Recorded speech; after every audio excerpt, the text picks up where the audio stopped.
Hello बच्चों। हमारा प्रश्न है एसर्शन में दिया हुआ है श्रृंखलन प्रवृत्ति नाइट्रोजन में दुर्बल होता है और रीजन जो है तर्क है वो दिया हुआ है नाइट्रोजन द्विपरमाणुविक गैस के रूप में होता है। तो हमें बताना है कि कौन सा सही है और कौन सा गलत है या दोनों सही है, क्या रिलेशन है दोनों में। तो 5 ऑप्शन है हमारे पास कि एसर्शन और रीजन दोनों सही है, लेकिन तर्क जो दिया हुआ है, रीजन जो दिया हुआ है वो सही व्याख्या करता है हमारे अभिकथन का। दूसरा ऑप्शन है कि अभिकथन और तर्क दोनों सही हैं, लेकिन तर्क जो है वो सही व्याख्या नहीं करता है हमारे अभिकथन का। तीसरा है अभिकथन सही है लेकिन तर्क गलत है। चौथा है कि अभिकथन गलत है लेकिन रीजन जो है हमारा सही है। और बोला गया आखिरी में कि अभिकथन और तर्क दोनों ही गलत है। तो चलिए समझते हैं इस प्रश्न को। तो इस प्रश्न में जो हमें मुख्य अवधारणा के रूप में समझना है वो समझना है श्रृंखलन गुण। ठीक है, क्योंकि फर्स्ट लाइन में यहाँ पे श्रृंखलन प्रवृत्ति के बारे में बात किया गया है। श्रृंखलन गुण, ठीक है, श्रृंखलन गुण। तो वैसे प्रवृत्ति, वैसे प्रवृत्ति जिसमें तत्व तत्व से जुड़कर श्रृंखला बनाता है, श्रृंखला बनाता है।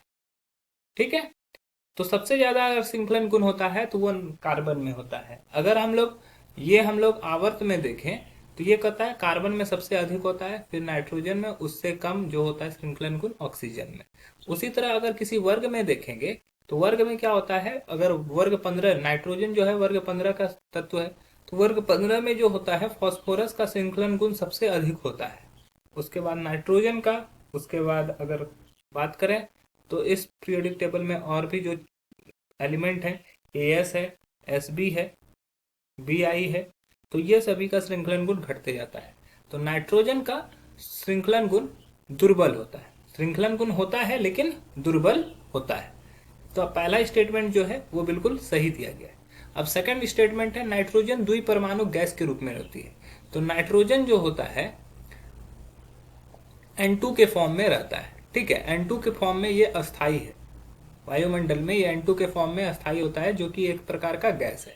अब इसका रीजन क्या है कि नाइट्रोजन अकेले नहीं रह सकता। नाइट्रोजन का परमाणु संख्या 7, इलेक्ट्रॉनिक विन्यास 2 और 5। बाह्यतम कक्षा में 5 इलेक्ट्रॉन है, अष्टक पूरा नहीं है इसका।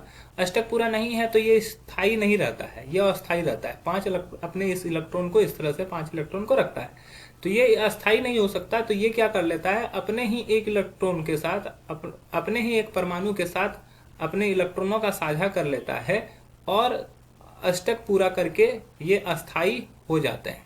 ठीक है, इस तरह से ये कर लेगा। तो ये N2 जब बनता है तो यहाँ पर दोनों नाइट्रोजन का अष्टक पूरा है, इसी वजह से ये इस फॉर्म में रहता है और ये अस्थाई भी होते हैं।